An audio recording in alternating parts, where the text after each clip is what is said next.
I put on shorts under my dress, and I feel like you can see them.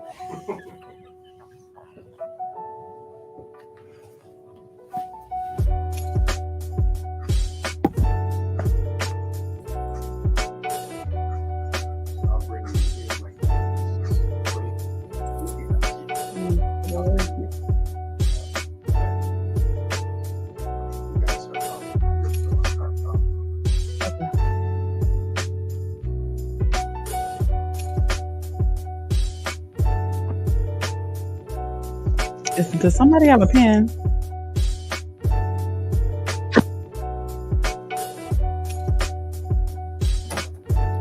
Thank you.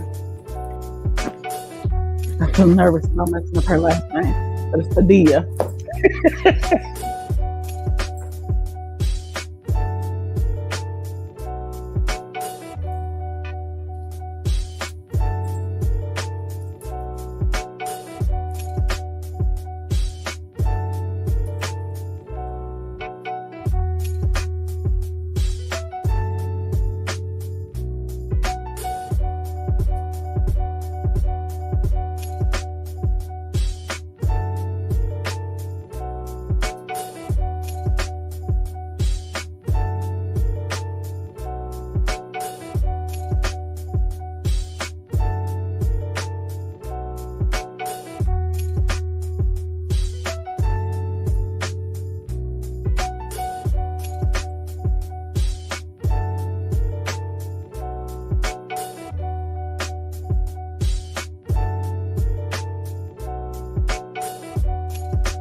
I still see that.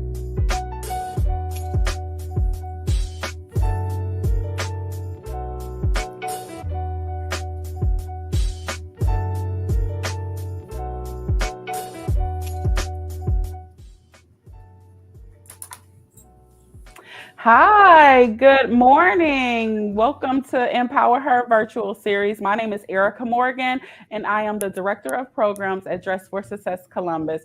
We are excited to bring this program back to you this year, and I am excited to kick it off with this conversation, moving her forward, a conversation on pay equity with Council Member Lourdes de Padilla.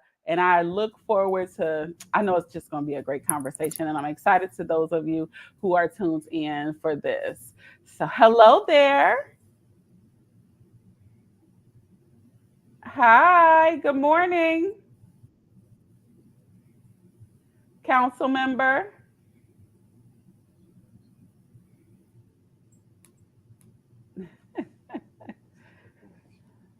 Oh, we might have a bad connection. We're going to hold on just a little bit. I am here. Well, welcome. While you are waiting, this virtual series will happen every month.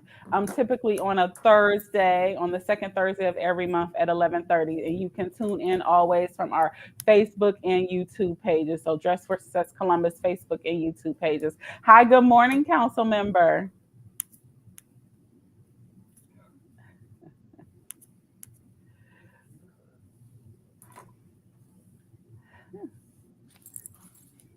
Hello. Hi, Council Member. Hello, Oh, Erica. there you go. Woo! How you There I doing? go. Good. I couldn't hear you there for a minute. Technology is only your friend until it is not. So Yes. sorry about that. That is okay. No worries. Thank you for joining me and being a part of this conversation. I look forward. I know we have a lot to talk about, so we're going to go ahead and dive right in, okay? All right. So, can you describe the distinction between pay equity versus equal pay? Yeah, absolutely. So first and foremost, I want to just say thank you for having me on today. Happy International Women's Day. Happy Women's History Month. I'm excited. This month is big for the work that we do. I mean, I think all of these months that highlight different cultures and genders help to really elevate both the opportunities and the challenges that we have. But obviously, women's history is American history. Women every day is Women's Day. Every day should be Women's International Day. Women lead the way in industries and make change in our communities and in our country and around the world every day. So, thank you for having me on this very important day. I'm excited to be here to really have this conversation around pay equity and around equal pay. And it's interesting as we talk about pay equity and as we talk about equal pay, we start to tread into some waters of thinking about the industry and thinking about industry standards, right? So pay equity really is about thinking about specific job functions and how we have an equity in terms of pay, but also opportunity. And that's just not exclusive to women. That could be many times people of color, right? It's about gender. It's about all of the identities that we bring into the workplace, and that distance between opportunity and pay. And when we talk about equal pay, most of the time we're talking about those gender differences, right? Those gender differences that we know that have occurred since women really started coming into the workforce full force. I mean, since the 70s, the pay gap for women has only narrowed by 1/4. Right. So if you look at the Wow. average pay that all women on the dollar to their white male counterparts, it's only increased by a quarter in my lifetime, right? I was born in 76. And when we think about pay equity as it pertains to particular women, so Black women, Latina women, Asian women, those disparities start to grow larger and larger. Just last year, and I'm going to talk about the biggest disparity for just a second, Latina women made almost 50 some cents, a little over 50 cents on the dollar for their white male counterparts. And Wow. in the course of a year, right, if you look at women's equal pay days, we almost have to work a full calendar year, which is behind where we were before the pandemic. So you can see as we start talking about pay equity, that absence of opportunity, it starts to get broader, it starts to get bigger and bigger when we start to look at the different identity groups that we're talking about today. Wow. Thank you for that. Thank you. And let me know. Well, I just want to make this disclaimer that if you are viewing, if you are tuned in, you can drop a question in the chat and we will get to it as we are having this conversation. So feel free to drop questions in the chat. I can definitely see you. Welcome. All right. So, Council Member, why is equal pay an urgent issue now and what can be done today? Yeah, so pay equity, I mean, it's interesting, right? Because I think when we talk about equal pay and talk about the urgency of equal pay, I mean, I think it's always been urgent, right? This is not something that Mhm. um, it was a problem for women before us. It's a problem for women now. And what we really want to do is ensure that it's not a problem for our daughters. When I think about my two daughters, I have a 13-year-old and a 15-year-old. And when I think about the trajectory of their lives, right? I think we get better. We get better as a society. We get better as parents. We start to close some of those opportunity gaps. I want to ensure we're narrowing all of them, closing those gaps for them. And so for me, the urgency, there has never been a lack of urgency around closing the equal pay gap. I think the challenge, as I stated before, is that we're going behind, we're going further back, right? If you are a Latina woman, if you are a Black woman, the trajectory of your career. I mean, we could lose over $1 million in the course of our working lifetime due to the pay gap. So that's certainly urgent for me. That's certainly urgent as I look at the work that we do in communities, in our community in Columbus, to try to invest in the prosperity of women and families. I mean, this is an urgency that I certainly feel every day. And so I don't think that urgency ever left. I think that we are just understanding, especially after the pandemic, especially after the challenges that we've all faced, that if we're going backwards, we need to really put our foot on the gas to ensure that we're moving forward and we're moving the needle for all women. Yes, yes, absolutely. Wow, it's crazy that in 2023 we still face these problems. That's right. I Mhm. agree, Khadija. All right. So, how do other factors besides gender, such as race, ethnicity, intersectionality, play into equity conversations? Um, Gosh, that's a good question. I mean, I think that with all of the identities that we bring to the table, I mean, if you look at our country right now, right, and I like to call it the Trump effect, right? Where we kind of we had a leader in this country in the highest office that really removed some of the niceties that we had. I mean, we certainly had gender issues. We certainly had racism. All these things still existed, right? And I think that we were. It felt as if we were making some advances, and that's just Mhm. not in these like performative ways. It's not just because we have people in positions of power, more diverse people in positions of power. Those things still exist, right? There are still systemic practices and systems that work against people of color, that work against women, that work against certainly folks who might have other identities that they bring to the table, whether that's sexual orientation, abilities, etc. All of these things still existed.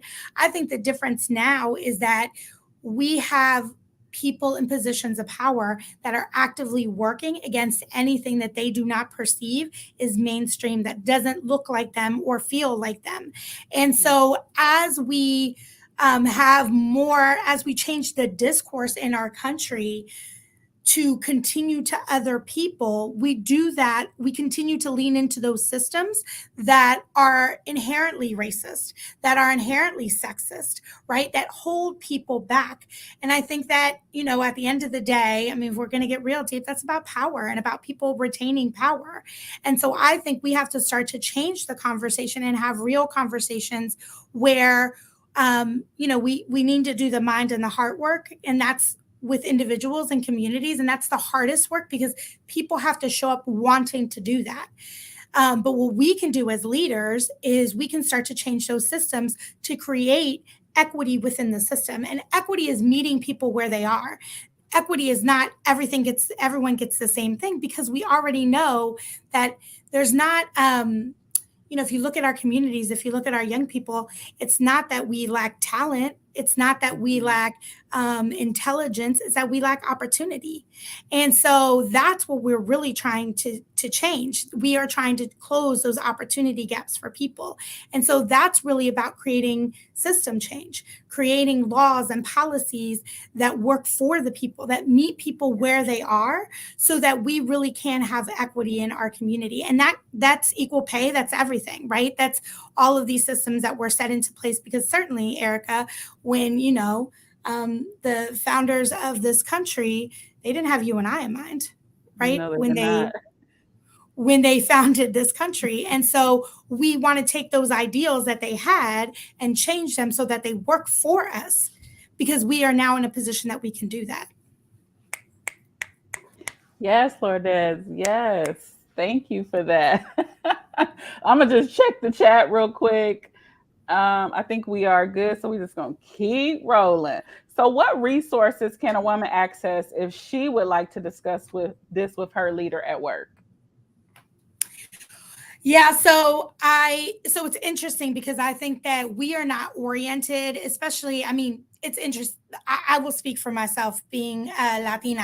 I grew up in a household where we didn't always talk about money. My parents perceived money as a very private issue, and I know that that's true in other cultures.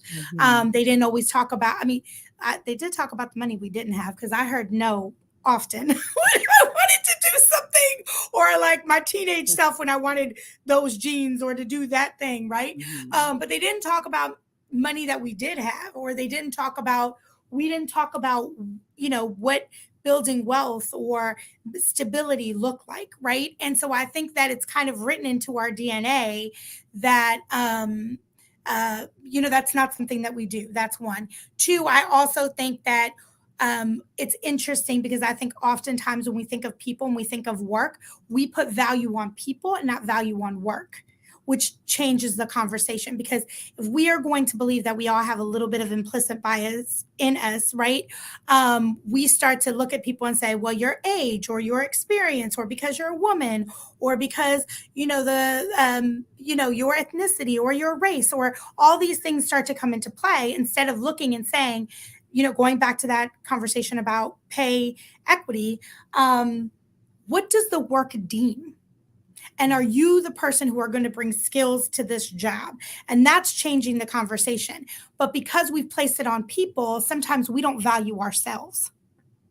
And if you start to get some of that imposter syndrome that comes into your head, you start to then devalue yourself. So you don't have the confidence always to come into a conversation and say, I am worth this. It's not just about you being worth that. It's about the work being that. It's about the value that you bring to the work, your skills that you bring to the work that you've probably already done, that we've devalued, and about you presenting that and being confident in saying, that merits me earning more. That merits me getting that promotion, right? And that's a different orientation. But there's also specific skills that we can give folks. So on the 29th of this month, we are holding a conversation around pay equity.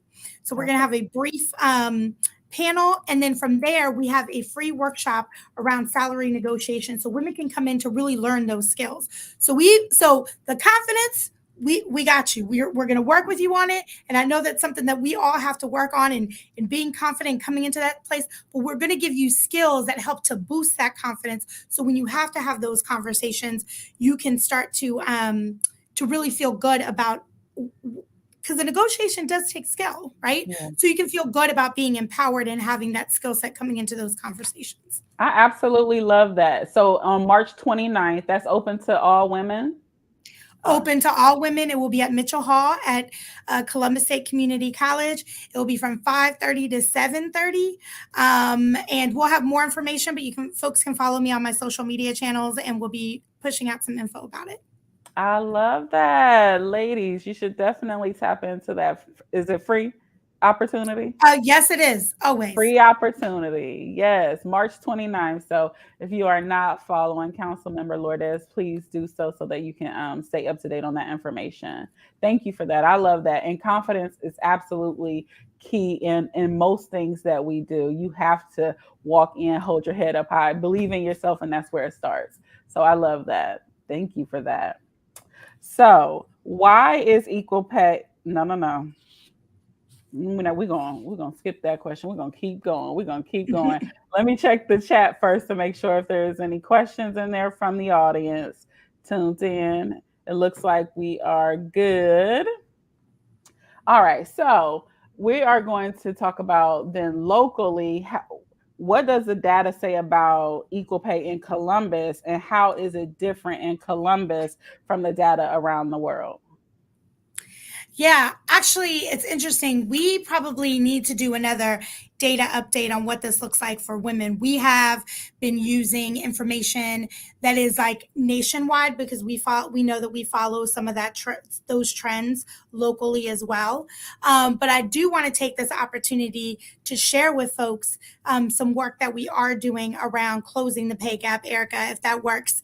So it's not Absolutely. directly answering the question, but I think that it'll show what, again, talking about system change, what are we really working towards? So on the 13th, which is this coming Monday, I will be presenting salary history prohibition piece of legislation at City Council. And what this will do is it will prevent your employer during the application process.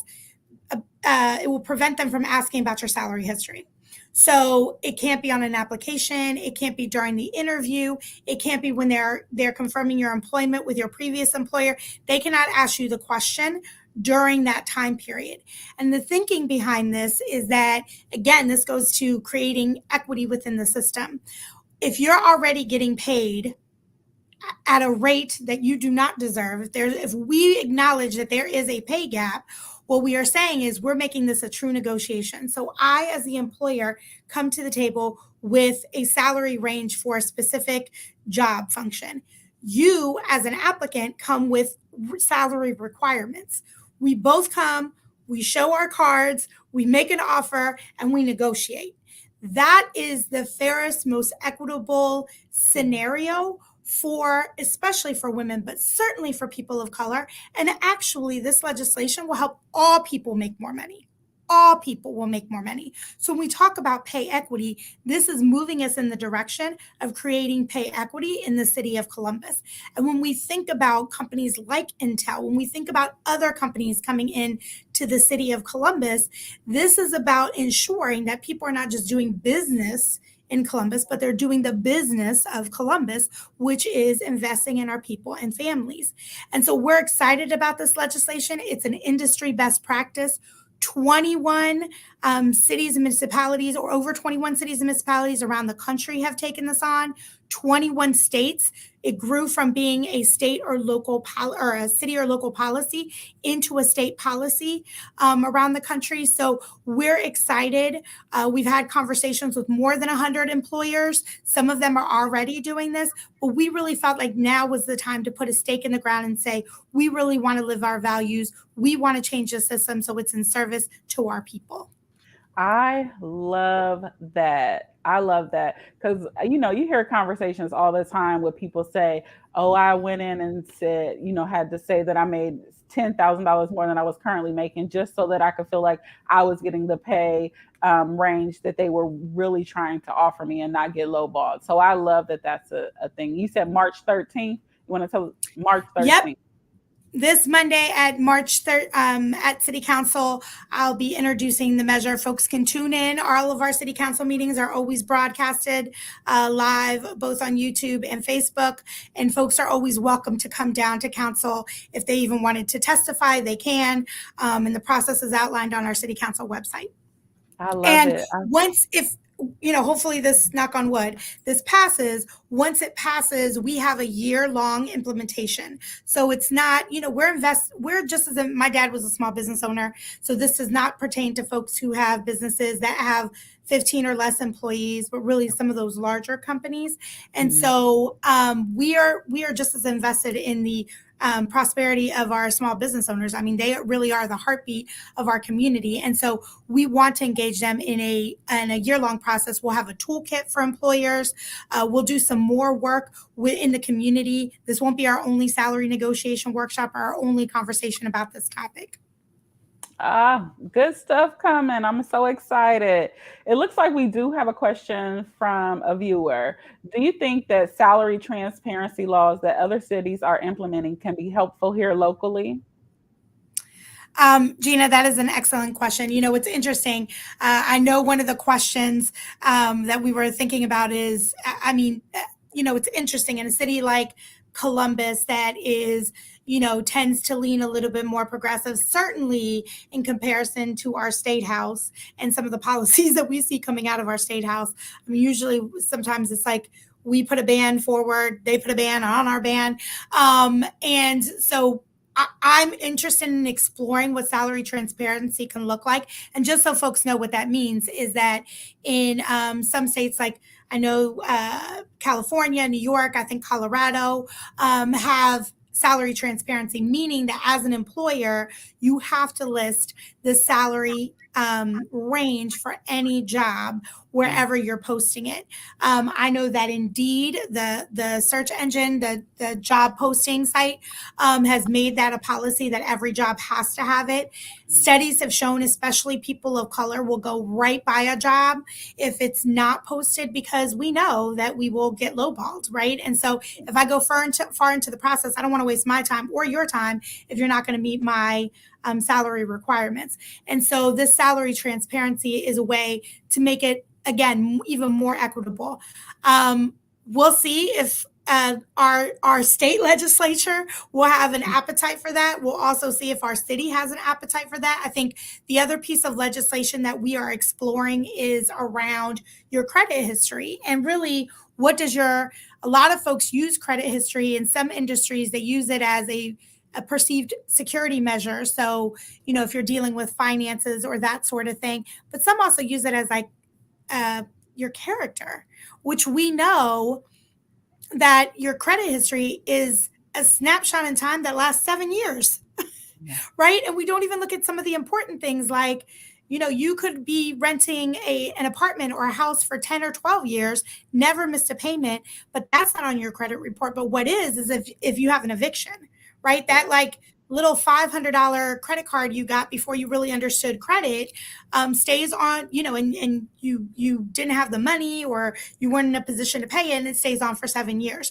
So I think that we are starting to also explore what does credit history look like and how are we using that, and how can we make some policy changes to remove that as a barrier, because historically people of color carry lower credit histories for a myriad of reasons, right? Because of our access to, because of systems that keep us from understanding what credit looks like, access, some of the things I think that folks already kind of understand. So again, we're looking at how do we change those systems. So those are certainly things that we want to continue to explore. Both Cincinnati and I think it's Toledo have taken on the salary history ban. And so we're looking at best practices around the other things that we mentioned. Awesome. Great question. A lot of comments. Hello, Cincinnati Dress for Success. Welcome. All right. So, a growing number of mid-sized and large businesses in the region no longer require pre-employment drug tests and have an exemptions list of positions.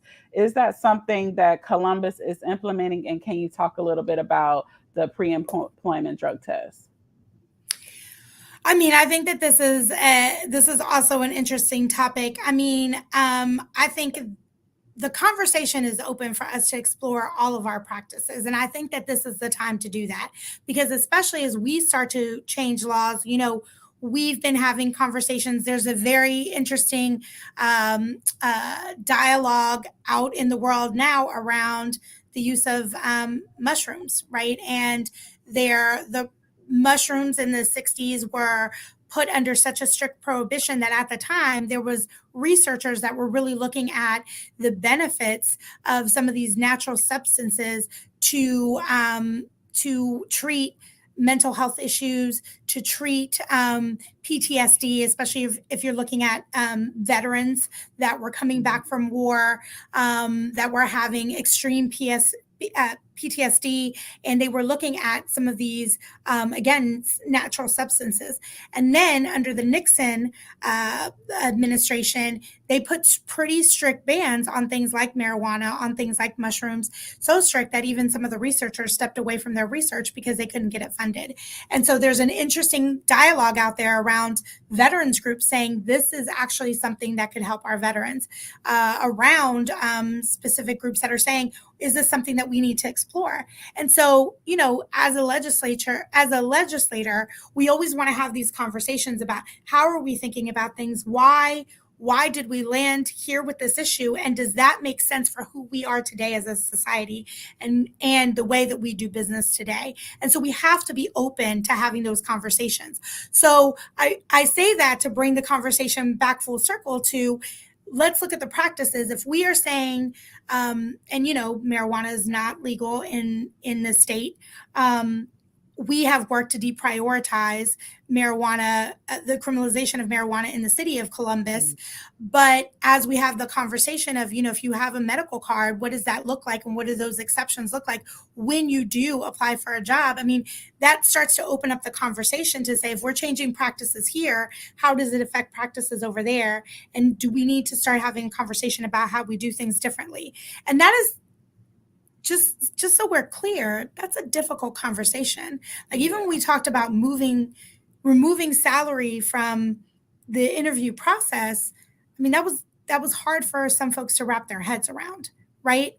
For a myriad of reasons. But I think that any change is difficult for folks. I think when we're talking about some of the things that we're talking about right now, it starts to make folks a little nervous about what that means. And so I think it's a change in culture, but certainly something that we want to explore. Awesome. Thank you. So what's next and how do we move forward? Yeah, so I think that, conversations like these are critically important. I think that having spaces where we really start to look at the things that we are doing and really start to think about our practices in the city of Columbus and how we can change that. And I'm being Columbus specific, obviously, because as a legislator and as a resident of Columbus, I think about what are the things within my power to control, and how do we start having conversations about, again, how do we do business differently, and how do we think about things differently, and where are the places where we do want to really put a stake in the ground. I think, initially when we had conversations about this piece of legislation, there was a lot of conversations around, well, let's incentivize folks. Oh. Well, if you have other questions, feel free to drop them in the chat while we wait for Councilmember Lourdes to come back and join us. But again, thank you for tuning in. I do see all of you saying hello. So hello from Dress for Success Columbus. Hi, welcome back. Hi, so sorry. I was saying to Arica before, technology is only your friend till it's not. That's right. So to just finish that thought real quick, I think that this is the time for us to really start to live our values and put a stake in the ground in the places where we really want to create change. And I think, throughout history, if you look at unions, if you look at worker protection laws, all of these things were times, a flashpoint in time where we said, we need to bring safety and equality. We need to care for our people. And so we did put a stake in the ground and say, this is the way we're going to do it. And it was through laws and through policy. And so I think we can't be scared. We have to be brave. We have to have these difficult conversations. We have to learn. We have to come to the table with an open mind and then really figure out how do we move forward. So the conversation about what is next is really a community conversation. What does the community want to see? What are the things that we want to see change? And then let's figure out how we get that done. I love that. I love that. You talked a lot about confidence, and just confidence is the way that's going to get you in the room, use your voice, come to a city council meeting and testify. So I love that. So the next meeting is March 13th, and then the event is on March 29th. And you That said is that every correct. okay. Look, I got those dates locked in. I have those dates locked in. All right, so I'm gonna ask you one more question.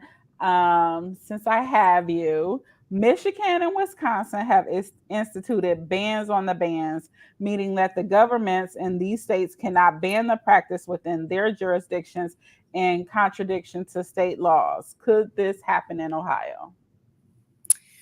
So our hope is no, because we have seen this, especially around the salary history in particular. It's already, again, Cincinnati and Toledo have already taken this on as a practice. So our hope is that, because we've already said yes as a state, this, or yes in a couple places, this is the place where we it's working. We're seeing it. We're seeing numbers come back. I mean, we don't have Ohio specific numbers, but we have California numbers.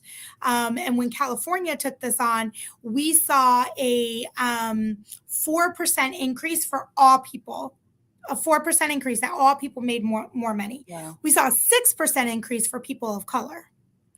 And so I think as we have the conversation, I think why we've grounded our conversation in women, especially women of color, not closing, but narrowing, because I want to be honest about what this says. This helps to narrow that pay gap. But this really is around pay equity. More people make money. We ensure that more people make money. And at a time where, everything costs more, food, eggs. Have anybody bought eggs lately? Like, eggs are crazy. So like, at a time when everything costs more, to live, it costs more. We should just be paying everybody more, period. Like, you need more money to live, to support your families. And so this is a way that we can do that. And so why not? And so I think one of the conversations that we've been having is, how do we start to build a coalition so it's not just 3 cities in Columbus, but let's start, or 3 cities in the state, but let's look at like these smaller cities, right? And smaller towns where this could really make even a bigger impact. And let's build a coalition and make this an Ohio policy. Because I know if Alabama can put this together as a policy, a statewide policy, so can Ohio. Absolutely. That says a lot. That says a lot. Alabama? Okay. Alabama. And all the love to the Alabamians who now live in Ohio or live in Columbus. But I'm just saying, if we look at states and some of the practices, I mean, the fact that they're ahead of us in this says something. So that says a lot. Thank you for sharing that. So again, if you have any questions, we're going to take a couple more seconds to allow you to drop a comment or a question in the chat for Councilmember Lourdes, and then we are going to let her go about her day because she is busy. All right. Well, thank you so much for taking time out. You are not even local right now, and you just made a priority. Make sure that you prioritize us today. And so I am forever grateful. Thank you for spending your International Women's History Day with me and having this conversation. You are a gem, and we love you at Dress. So we are forever grateful for you. Well, thank you, Arica. First of all, I also forgot to mention you look beautiful. I know that Habiba had mentioned I was a queen today. I do not feel very queenly, but you are holding it down for both of us today. And I just want to thank you for all the work that you do at Dress for Success. It's incredibly important. I think that we sometimes do not value how much it means to feel incredible on the inside, but also look incredible on the outside, and how those two things need to kind of work together. And so the work that you do at Dress to really build a community of sisterhood and support for women in Columbus and women in Cincinnati and wherever Dress for Success lives and works is amazing. And so thank you for holding important conversations like this, and for holding space for women to really have conversations about how we pour into each other and empower each other. I deeply, deeply value that, and for giving us this platform for the important work that we're doing. One quick last thing before we go, I do want to put in a plug.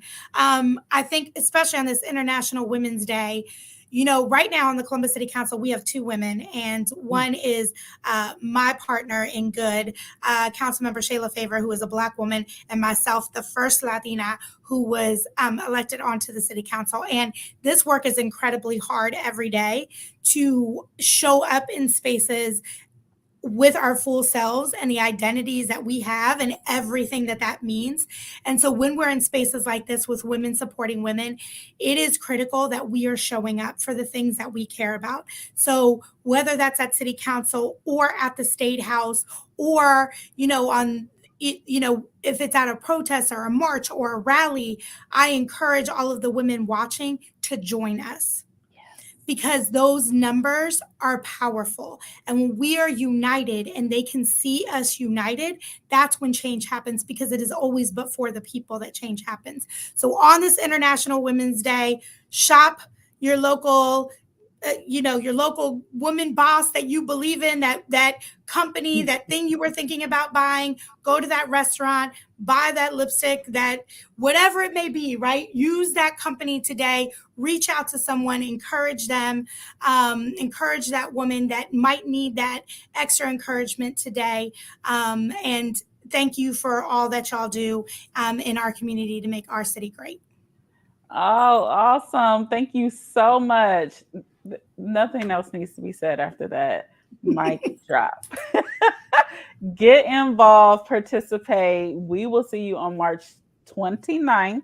I hope that you join. Feel free to follow Councilmember Lourdes. We dropped her information in the chat, so feel free to follow her and to stay connected to what is going on. Thank you. Dress for Success has a lot of things coming throughout the rest of the month of March, as well as throughout the year. So if you are not following us, now is the time to do so at DFS Columbus on Facebook, on Instagram. You can follow our YouTube pages, but stay connected to the work that we have going on. And as you may or may not know, March 25th and 26th is our first fab sale of the year. So come out, fill your bag, have some fun. We look forward to seeing you. And yes, my dress did come from the fab sale. So I look forward to seeing you at some point this month. Have a great day and see you soon. Thank you.